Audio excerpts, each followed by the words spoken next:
আলহামদুলিল্লাহ সুম্মা আলহামদুলিল্লাহ, আবারও বাবরি মসজিদের নির্মাণ কাজ শুরু হতে যাচ্ছে। লক্ষ লক্ষ মানুষ, এই যে এক লিডার, হ্যাঁ, জনাব হুমায়ুন কবির সাহেব, এরকম একজন নেতা আমাদের বাংলাদেশও প্রয়োজন। আলহামদুলিল্লাহ, আপনারা দেখেন এই অসংখ্য অগণিত মানুষ, লক্ষ লক্ষ মানুষ যে যেভাবে পাচ্ছে সকলের সাধ্য অনুযায়ী দান করতেছে। আলহামদুলিল্লাহ, টাকা দিচ্ছে, এখানে যে যেভাবে পাচ্ছে দিচ্ছে। এই যে একজন মুসলিম নেতা, তাকে সকলেই সম্বোধন করতেছে, সকলে উৎসাহিত করতেছে। এই ইজ্জত আল্লাহ তাআলার পক্ষ থেকে। আলহামদুলিল্লাহ, খুব ভালো লাগতেছে বিষয়টা।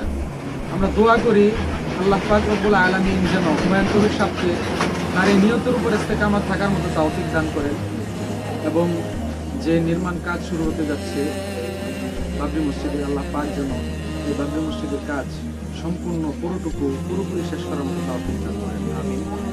আপনারা দেখেন যে যেরকম ভাবে পাচ্ছে, যার যার সাধ্য অনুযায়ী সকলেই ঈদ দিচ্ছে। যে এক ছোট বাচ্চা, আল্লাহ তাআলা যেন তাকে দিনের জন্য